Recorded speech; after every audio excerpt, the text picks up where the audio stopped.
Hello, my darling Fumi Nation. How are you? How are we? Forgive me, please, because I still have this cold, but I am out here doing my thing because you guys will miss me. I'll be out for a week, and I said, no, we can't be out for a week. We're going to be out here doing our thing. Alrighty, so we are still at the Baftas. So much so that I am seeing so much information coming down my feed on Instagram, on TikTok, on YouTube, on WhatsApp. I said, oh wow, all right, you know what, I'll come back and address this even more so in detail. For those of you that might have been under a rock or had other things to do, the Baftas was this past weekend. And we had our wonderful Mr. Delroy Lindo and we had Michael B. Jordan coming from America to come and present at the Baftas. The Baftas is the equivalent of the Academy Awards. What's quite interesting is that Mr. Delroy Lindo is actually British, but he's had this phenomenal career from America, which for me even adds a little, salt into the wound, because you can imagine how he would have told his colleagues, his peers, that I'm British, come and see how we Brits do it. We're going to have a wonderful time. Needless to say, they came from America, they left their families, they must have been jet lagged because you take this flight all the way from California, it's about 13 hours, and you are here as an ambassador to your family, ambassador to your country, an ambassador to the industry, okay? Then we had John Davidson. John Davidson suffers from Tourette's, and there was a film that had curated his life and what happens to those that have Tourette's. It's a very isolating disease because you say things that you don't mean to. And usually there are swear words and all of these things, okay? He was also invited to the Baftas because the film was nominated, and in actual fact, the lead actor won for playing David, okay? John Davidson was in the crowd, and what happened was our beautiful Michael B. Jordan and Mr. Delroy Lindo came on stage to present. And that was where John Davidson spat out the N-word to the hearing of the two of them.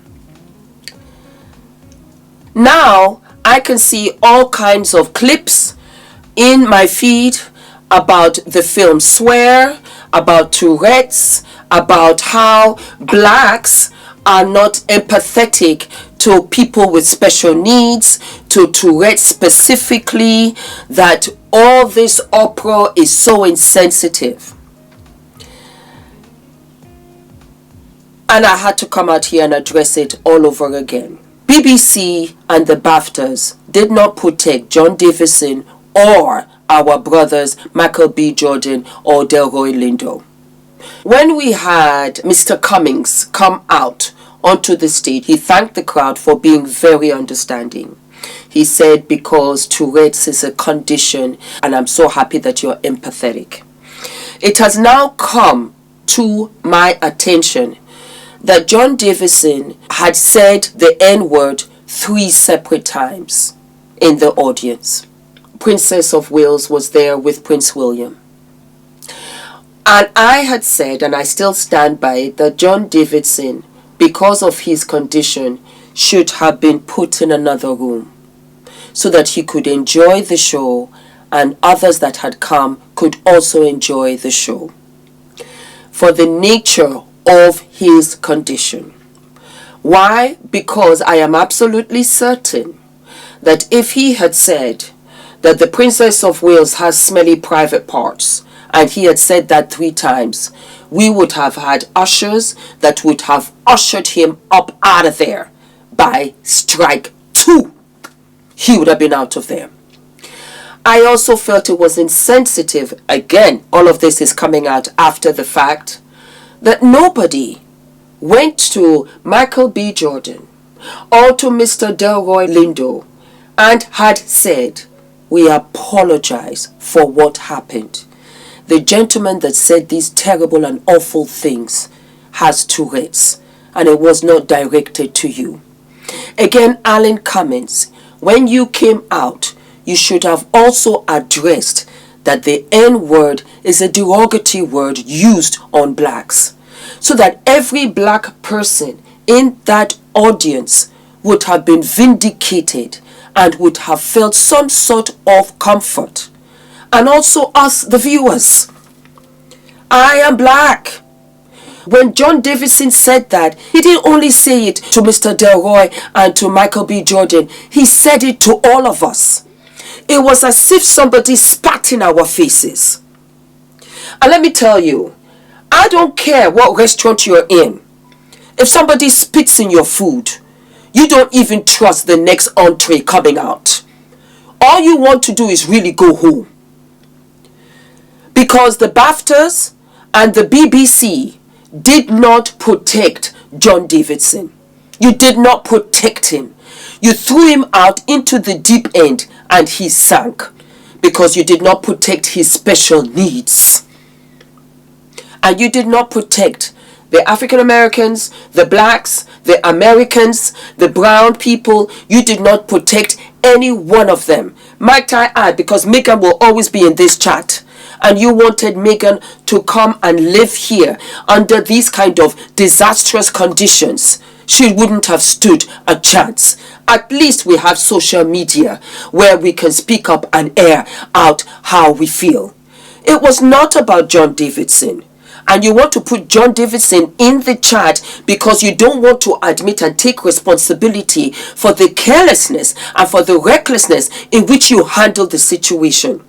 Last time I checked, and it's just a matter of class, if you're having a dinner of 12 people, I know for a fact, for those anyway that are considerate of their guests, do you not send out a kind of menu, or do you not question what do you eat, what don't you eat? Are you a meat lover? Do you only eat fish, seafood?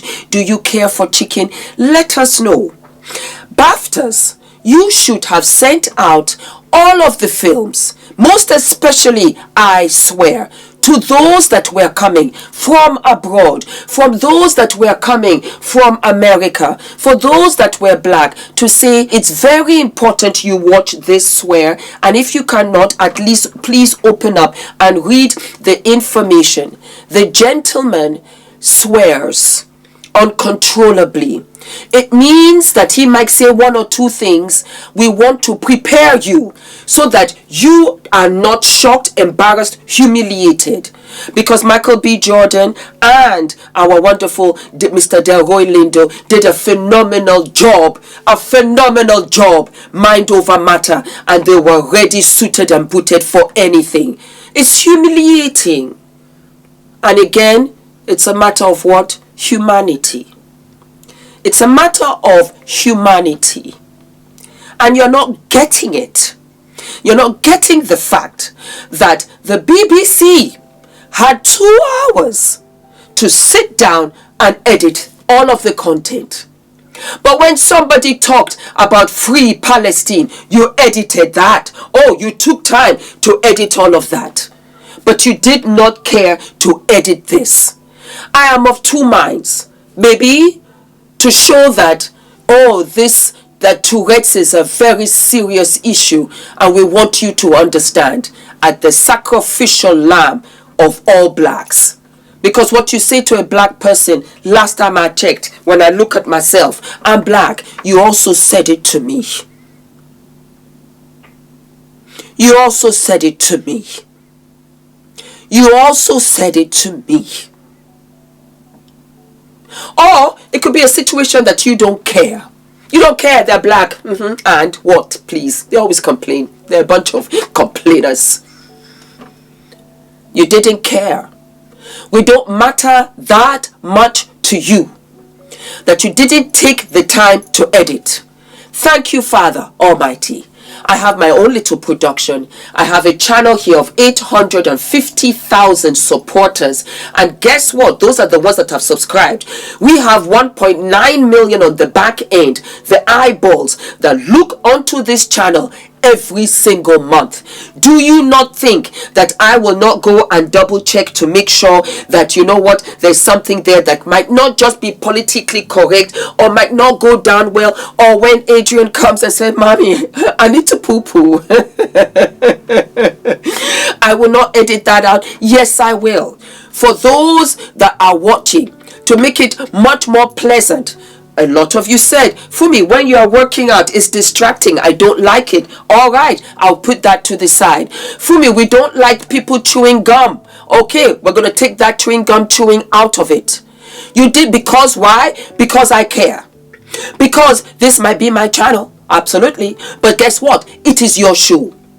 I care. You did not care. And guess what? We are in the era of social media. Majority of people watch YouTube more than anything else. Do you know that the Academy Awards is going to be on YouTube circa 2029 or 28? Correct me in the comments. That's what I'm trying to tell you. That there has been a shift. And because of the shift, you now have to acknowledge your tactless and careless way of handling things. And this was carelessly handled.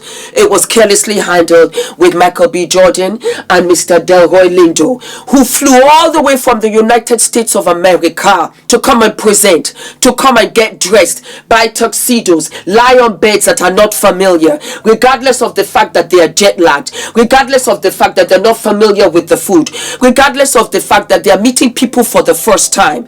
Do you think it's easy? Come out here and come out and do showbiz. It is a show, but it is actually business. So they didn't say anything. I almost cried when I saw Mr. Delroy Lindo comforting Michael B. Jordan. Baby brother, it's okay. It's okay. It's okay. Don't take it like that.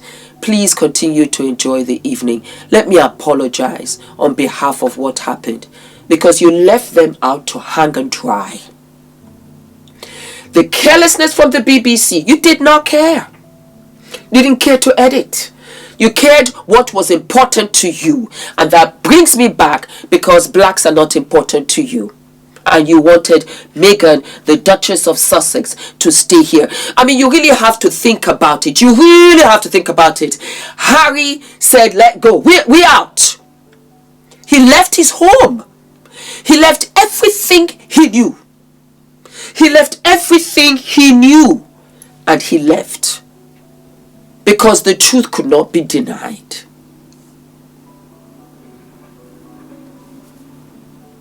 And he said, I will sacrifice. I will sacrifice everything, and I'll stay with you, because right is right, wrong is wrong. It was wrong. It was wrong the way the BBC and the Baftas treated this situation. You are thinking that we are upset with John Davidson. Absolutely not. And I said, and I'll say it again, that he had heard the N-word. He had heard it. That's why he repeated it. To the point that every black person he sees, that's what comes out.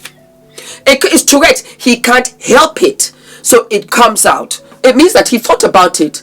Because he didn't say to the white folk, he didn't say white trash. Why did he not say, Catherine, Princess of Wales, you know what, your fanny stinks? Why didn't he say that? Why didn't he say, oh, look at William, you're getting bold? Why didn't he say anything derogatory to whites? Because he's around whites that don't talk about themselves like that, but talk about the Asians, the Indians, the Japanese, the Chinese, and the blacks in a derogatory fashion. And that is accurate. If he had never heard it, he would never know to use it. That's all I gotta say. Don't forget to like, to subscribe, hit the notification button, and I'll see you I'll see you sooner than later. And the jumpsuit is Versace. I dress for the occasion. Don't I always? Hi guys, my name is ENITAN, hair coach. I am UK's first ever hair coach and a trichologist. We are a team of trichologists and hair coaches here in W6 London, and we help those who are desperate and have tried and everything else has failed. We look after those who have chronic scalp concerns, flaky, itchy scalp that's been going on for many years. We help those that have hair loss that has progressed instead of improved, and we help those that just generally want to have a better understanding of better quality hair, length, volume, and reduce that dryness. Visit us by clicking here.